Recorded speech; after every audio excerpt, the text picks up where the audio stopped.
शहर की गलियों में शाम उतर चुकी थी। हवा में धूल और थकान घुली हुई थी और उसी भीड़ में एक औरत धीरे धीरे कदम रखती चली जा रही थी। फटे सलवार, मुरझाया दुपट्टा, पैरों में टूटी चप्पलें, आंखों में थकान का धुआं। कोई पहचान नहीं सकता था कि वही औरत जिले की आईपीएस नेहा वर्मा है।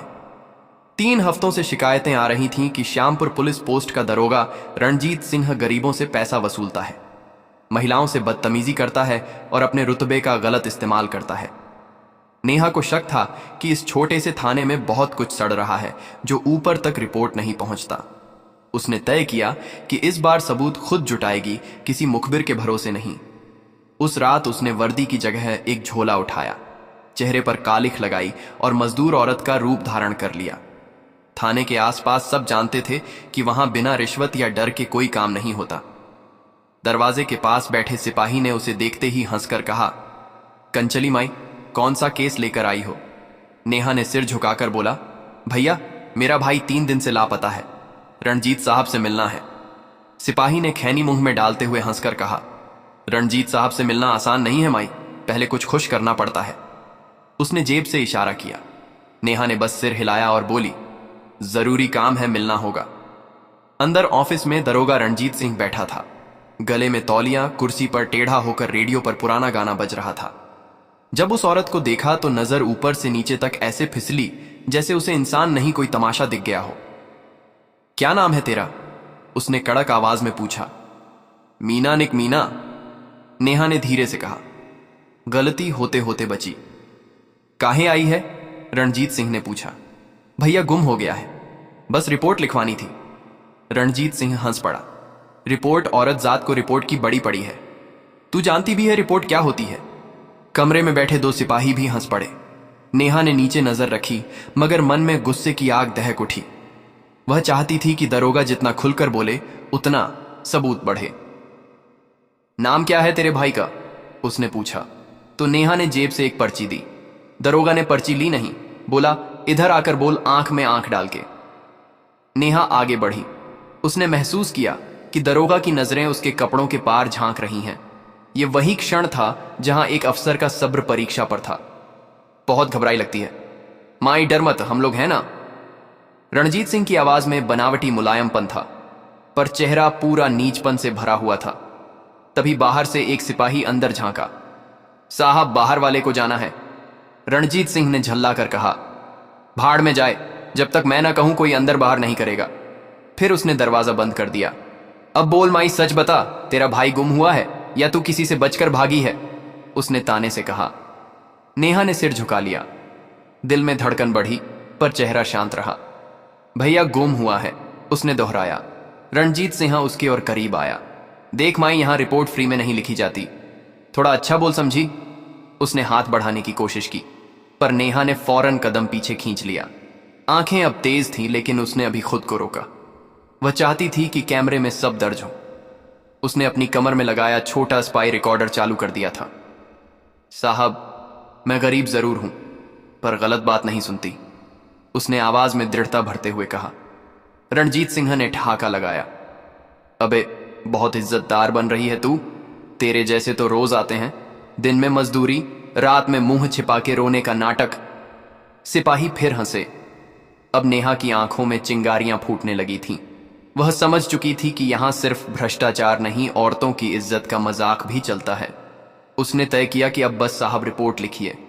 उसने कठोर आवाज में कहा। नहीं तो रणजीत सिंह आगे आया, नहीं तो आप खुद रिपोर्ट बन जाओगे। नेहा ने सीधा जवाब दिया। वह पहली बार इतनी ठंडी मगर तेज आवाज में बोली कि कमरे में सन्नाटा छा गया। क्या मतलब? दरोगा हकलाया। मतलब यह कि तू अपनी वर्दी का दुरुपयोग कर रहा है और तुझे पता नहीं तू किससे बात कर रहा है। नेहा ने अपने गले से दुपट्टा हटाया, चेहरे का मेकअप थोड़ा मिटाया और जेब से आईडी निकाली। ESP Neha Verma, special surveillance unit. दरोगा के चेहरे से रंग उड़ गया। सिपाही जो अब तक हंस रहे थे एकदम खामोश। रणजीत सिंह ने कुछ बोलने की कोशिश की मगर शब्द गले में अटक गए। अब तू बोलेगा? नेहा की आवाज में बिजली थी। उसने डेस्क पर पड़े रिकॉर्डर को चालू किया और रणजीत सिंह की सारी बातें रिकॉर्ड से सुना दी। रिपोर्ट फ्री में नहीं लिखी जाती। अच्छा बोल, समझी? हर शब्द अब गवाही था। बाहर की खिड़की से शहर की आवाजें अंदर आ रही थीं, पर कमरे के भीतर सिर्फ शर्म और डर था। अब यह सब ऊपर जाएगा, नेहा ने कहा। और तेरी वर्दी बचे तो समझ लेना, भगवान खुद तेरा वकील है। उसने दरवाजा खोला। बाहर पहले से तैयार टीम खड़ी थी, महिला कांस्टेबल, एक सर्कल ऑफिसर और मीडिया यूनिट। दरोगा के हाथ कांपने लगे। मैडम, गलती हो गई, वह बुदबुदाया। नेहा ने कहा, गलती तब होती है जब इंसान कोशिश सही करता है और नतीजा गलत निकलता है। तूने तो कोशिश ही गलत की थी। दरोगा वहीं जमीन पर बैठ गया, चेहरा झुकाए। नेहा ने उसकी फाइलें जब्त कराई और बाहर भीड़ में निकली। लोग कुछ समझ नहीं पा रहे थे कि यह सब क्या हुआ। नेहा ने बस एक नजर सड़क पर डाली, वही सड़क जहां रोज कोई ना कोई औरत डरते हुए गुजरती थी। उसने सोचा, अगर आज एक रणजीत सिंह गिरा है तो और भी है जिन्हें गिराना होगा। रात गहरी हो चली थी, पर उसकी आंखों में एक अजीब शांति थी।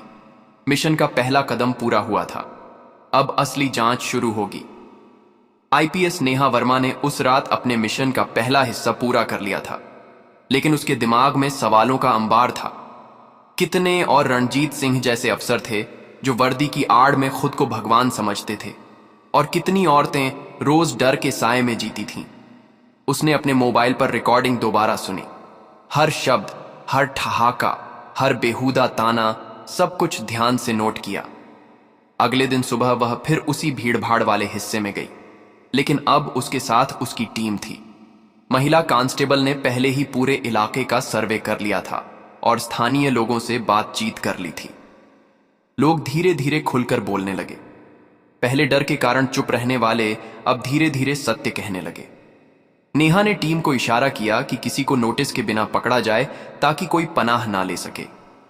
दरोगा रणजीत सिंह को लेकर थाने का रास्ता तैयार किया गया। उसने खुद गाड़ी का निरीक्षण किया, रास्ते में लगे सीसीटीवी कैमरे और आसपास के नुक्कड़ पर नजर डाली। कोई भी सुराग छूटना नहीं चाहिए था। थाने के पास पहुंचते ही रणजीत सिंह ने विरोध करना शुरू किया। मैडम, यह क्या हो रहा है? मैं तो अपना काम कर रहा था, उसने घमंड भरी आवाज में कहा। नेहा ने एक पल भी पीछे नहीं हटी। काम तब तक काम है जब तक सही दिशा में हो, वरना इसे नाम नहीं मिलता, दोषी बनाता है। आज तुम उस लाइन के पार चले गए हो। सिपाही डर के मारे कांप रहे थे, लेकिन उन्होंने रिकॉर्डर और सबूत देखे, इसलिए कुछ कहने की हिम्मत नहीं थी। रणजीत सिंह को कमरे में खड़ा कर नेहा ने अपनी टीम को इशारा किया, अब जांच शुरू करो और सब रिकॉर्डिंग स्टेटमेंट में डालो। महिला कांस्टेबल ने तुरंत सबूतों की सूची बनाई। वर्दी की गड़बड़ी, थाने के अंदर भ्रष्टाचार, गरीबों से वसूली के मामले और महिलाओं के खिलाफ किए गए बेहुदा ताने। प्रत्येक पॉइंट पर रणजीत सिंह पसीने से तर था, लेकिन अब कोई गाली या धमकी उसके काम नहीं आई। नेहा ने उसे ध्यान से देखा। उसकी आंखों में डर साफ झलक रहा था, पर उसने खुद पर नियंत्रण रखा और टीम को निर्देश दिया कि किसी भी तरह का हिंसा का इस्तेमाल ना हो। रणजीत सिंह की हर बात रिकॉर्ड की जा रही थी। बाहर से लोग देख रहे थे, पता नहीं क्या चल रहा है, पर कई ने चुपचाप तालियां बजाई जब उन्होंने देखा कि एक महिला अफसर ने भ्रष्ट पुलिसकर्मी को रोक लिया। नेहा ने थाने के अंदर के भ्रष्ट नेटवर्क का नक्शा बनाना शुरू किया। हर कनेक्शन, हर रिश्ता, हर वसूली का रास्ता और किसका कौन सा हाथ इसमें शामिल था। टीम ने तुरंत पुराने रिकॉर्ड खंगाले, शिकायतें और रिपोर्टें इकट्ठा की। रणजीत सिंह के डर के कारण कई लोग गवाही देने लगे, पहले तो छोटे सिपाही, फिर थाने के अधिकारी। नेहा ने सबूतों को डिजिटल फाइल में डाल दिया ताकि भविष्य में किसी ने छेड़छाड़ ना कर सके। इस बीच रणजीत सिंह बार बार कह रहा था, मैडम, यह सब गलत है, मैं सिर्फ काम कर रहा था। नेहा ने शांत होकर कहा, तुम्हारा काम केवल खुद के फायदे के लिए था, दूसरों की इज्जत और कानून को नुकसान पहुंचाया। उसने थाने के अंदर के अन्य दरोगाओं और कर्मचारियों को भी चेतावनी दी, जो भी न्याय का पालन करेगा उसे संरक्षण मिलेगा, जो नहीं करेगा उसके खिलाफ कठोर कार्रवाई होगी। दिन भर जांच और सबूत इकट्ठा करने के बाद नेहा ने प्रेस और मीडिया को तैयार रखा। उसने सुनिश्चित किया कि सारा मामला पारदर्शी हो, कोई भी पक्ष दबाव में ना आए। प्रेस कॉन्फ्रेंस में उसने बताया कि कैसे एक दर्जी थाने के भीतर भ्रष्टाचार फैला हुआ था और कैसे एक अफसर ने अपनी शक्ति का दुरुपयोग किया। मीडिया ने इस रिपोर्ट को प्रमुखता से दिखाया और लोगों की प्रतिक्रिया तेज थी। रणजीत सिंह अब पूरे शहर में बदनाम हो चुका था। उसकी वर्दी का सम्मान खत्म हो चुका था। नेहा ने फिर से टीम के साथ मिलकर अगला कदम तय किया, दूसरे थानों और विभागों में जांच फैलाना। उन्होंने योजना बनाई कि कैसे धीरे धीरे पूरे शहर में भ्रष्ट नेटवर्क को उजागर किया जाएगा। उसके बाद नेहा ने रात के समय गुप्त रूप से उन इलाकों का दौरा किया जहां गरीब औरतें रोज डर के साए में रहती थीं। उसने देखा कि वहां कई औरतें अब भी खतरे में थीं, लेकिन उसके आने से कुछ उम्मीद जागी थी। उसने तय किया कि मिशन खत्म नहीं हुआ है, बल्कि अभी वास्तविक लड़ाई शुरू हुई है। नेहा ने खुद को याद दिलाया कि उसका कर्तव्य केवल रिपोर्ट इकट्ठा करना नहीं है, बल्कि यह सुनिश्चित करना है कि कानून की ताकत सही दिशा में इस्तेमाल हो। रात गहरी हो गई, लेकिन उसके दिमाग में योजना चल रही थी कि कैसे अगले सप्ताह भ्रष्ट अधिकारियों को पकड़ना है, कैसे सबूतों को मजबूत करना है और कैसे लोगों को विश्वास दिलाना है कि न्याय अभी भी जीवित है। नेहा ने अपने रिकॉर्डर और नोट्स की जांच की, हर पॉइंट को दोबारा पढ़ा और सुनिश्चित किया कि कोई गलती ना हो। उसकी टीम पूरी तरह उसके साथ थी और हर कोई जानता था कि अब किसी की बेहूदगी बर्दाश्त नहीं होगी।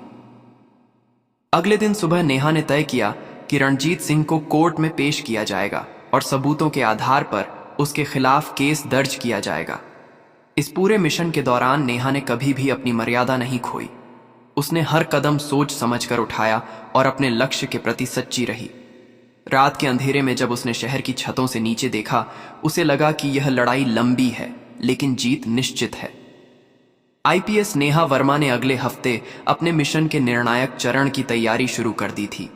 शहर के कई थानों और विभागों में भ्रष्टाचार की जांच को अंतिम रूप देने के लिए उसने अपनी टीम के साथ रणनीति बनाई, ये सुनिश्चित करते हुए कि कोई भी सबूत छुपा या नष्ट ना हो।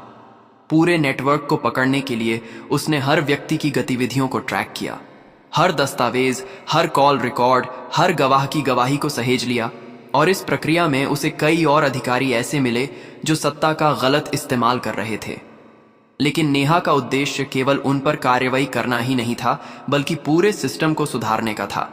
इसीलिए उसने फैसला किया कि हर केस को पारदर्शी रूप से और कानून के अनुसार हल किया जाएगा। दिन रात की मेहनत के बाद नेहा और उसकी टीम ने भ्रष्ट अधिकारियों की पूरी लिस्ट तैयार कर ली, जिसमें रणजीत सिंह के अलावा अन्य दरोगा और कुछ उच्च अधिकारियों के नाम भी थे। अब समय था उन्हें पकड़ने और कोर्ट में पेश करने का। एक सुबह नेहा ने अपनी टीम को बुलाया और उन्हें विस्तृत निर्देश दिए कि कैसे गिरफ्तारियां करनी हैं, किसे पहले पकड़ा जाएगा और किसे बाद में। यह भी तय किया कि मीडिया को सुरक्षित तरीके से सूचित किया जाए ताकि जनता में विश्वास बना रहे। रणजीत सिंह को सबसे पहले निशाना बनाया गया क्योंकि उसके खिलाफ सबसे मजबूत सबूत थे और उसके गिरते ही बाकी लोग खुद को सुधारने की कोशिश करेंगे या पकड़ में आएंगे। रणजीत सिंह की गिरफ्तारी एक सटीक योजना के तहत हुई। जैसे ही वह अपने घर से निकला, नेहा की टीम ने उसे चारों तरफ से घेर लिया। वह हक्का बक्का रह गया। अब उसकी कोई गाली या धमकी काम नहीं आई। उसे सीधे पुलिस वाहन में बिठाया गया और रिकॉर्डिंग के साथ थाने लाया गया। रास्ते में वह बार बार समझाने और डराने की कोशिश करता रहा, लेकिन नेहा का इरादा अडिग था। थाने में आते ही रणजीत सिंह को कोर्ट में पेश करने की तैयारी शुरू हुई। सबूतों की फाइलें व्यवस्थित की गई, रिकॉर्डिंग तैयार की गई और गवाहों को नोटिस दिया गया। मीडिया और जनता को पूरी जानकारी दी गई कि यह कार्रवाई भ्रष्टाचार और शक्ति दुरुपयोग के खिलाफ है। कोर्ट में रणजीत सिंह की हर हरकत का रिकॉर्ड पेश किया गया। हर शब्द, हर ठहाका, हर धमकी और हर गलत कदम को प्रमाणित किया गया। न्यायाधीश ने उसकी बेईमानी और शक्तिपरक व्यवहार की पूरी जांच के बाद आदेश दिया कि वह सज्जा के लिए जिम्मेदार होगा। इस बीच नेहा ने दूसरे अधिकारियों की जांच भी पूरी कर ली थी। उनके खिलाफ नोटिस जारी किए गए और उन्हें सुधारने का मौका दिया गया या कानूनी कार्यवाही के लिए कोर्ट में भेजा गया। शहर में यह खबर तेजी से फैल गई कि आईपीएस नेहा वर्मा ने भ्रष्टाचार और बेहूदगी के खिलाफ कड़ा कदम उठाया है। जनता ने राहत महसूस की और कई लोग खुले दिल से अपनी शिकायतें देने लगे। नेहा ने थाने के कर्मचारियों और सिपाहियों को भी निर्देश दिए कि वे सही तरीके से काम करें, वर्दी की गरिमा बनाए रखें और जनता की सेवा में ईमानदार रहें। धीरे धीरे पूरे शहर में बदलाव दिखाई देने लगा। लोग अब डर के बिना अपने अधिकारों के लिए आवाज उठा सकते थे। और भ्रष्ट अधिकारी समझ गए कि अब कोई भी ताकत उन्हें कानून से ऊपर नहीं उठा सकती। मिशन के अंतिम दिनों में नेहा ने खुद शहर के विभिन्न हिस्सों का दौरा किया, लोगों से मिली और सुना कि कैसे गरीब औरतें और गरीब आदमी अब न्याय की उम्मीद करने लगे हैं। उसने महसूस किया कि उसकी मेहनत व्यर्थ नहीं गई, उसका तरीका सही था और कानून की शक्ति सही हाथों में थी। रणजीत सिंह और अन्य दोषियों को कोर्ट में सजा मिली, उन्हें जेल भेजा गया और उनकी वर्दी हमेशा के लिए कलंकित हो गई। नेहा की टीम ने अब नए प्रशिक्षण और निगरानी कार्यक्रम शुरू किए ताकि भविष्य में कोई भी ऐसा अपराध दोबारा ना कर सके। नेहा ने शहर की छतों से नीचे देखा, जहां कभी डर और असुरक्षा का माहौल था, अब वहां नई उम्मीद और विश्वास दिखाई दे रहा था। उसने अपने नोट्स और रिकॉर्डिंग को सुरक्षित किया और तय किया कि यह मिशन आने वाले सालों में कई लोगों के लिए मिसाल बनेगा। उसके लिए यह केवल एक केस या भ्रष्ट अधिकारी को पकड़ने की लड़ाई नहीं थी, बल्कि पूरे शहर में ईमानदारी और न्याय की शक्ति को साबित करने का मिशन था। रात के अंधेरे में नेहा अपने कार्यालय में बैठी थी। थकान उसके चेहरे पर थी, लेकिन संतोष उसकी आंखों में चमक रहा था। उसे महसूस हुआ कि हर कठिनाई, हर चुनौती और हर खतरा जो उसने झेला, उसके परिणाम ने साबित कर दिया कि न्याय और साहस हमेशा विजय होते हैं। अब शहर में अफसर और जनता दोनों ही समझ गए कि कानून की ताकत और मर्यादा किसी के हाथों में खेलने की चीज नहीं है, और नेहा सिंह की बहादुरी ने इसे एक मिसाल बना दिया। पूरे शहर में शांति लौट आई, भ्रष्टाचार और डर की हवा धीरे धीरे गायब हुई और नेहा ने अपने मिशन को सफलतापूर्वक समाप्त किया। उसने आखिरी बार अपनी टीम को देखा, उनके चेहरे पर संतोष और भरोसे की झलक थी, और खुद उसने महसूस किया कि उसका संघर्ष, उसका साहस और उसकी मेहनत इस शहर के लिए एक नई सुबह लेकर आई। आईपीएस नेहा वर्मा ने अपने मिशन को पूरा किया, भ्रष्टाचार और असुरक्षा की जड़ों को उजागर किया और यह साबित कर दिया कि अगर ईमानदारी, साहस और योजना सही दिशा में हो तो कोई भी चुनौती असंभव नहीं। तो दोस्तों, यह कहानी केवल मनोरंजन और शिक्षा के उद्देश्य से बनाई गई है। इसमें दिखाए गए सभी पात्र, घटनाएं और संवाद काल्पनिक हैं। किसी भी वास्तविक व्यक्ति, संस्था या घटना से इनका कोई संबंध नहीं है। कृपया इसे केवल कहानी के रूप में देखें और इसका आनंद लें। हम किसी की भावनाओं को ठेस पहुंचाना नहीं चाहते। अगर आपको यह कहानी पसंद आई हो तो इसे लाइक करें और ज्यादा से ज्यादा लोगों तक शेयर करें। कमेंट करके बताएं कौन सा कदम करना ना भूलें, क्योंकि हम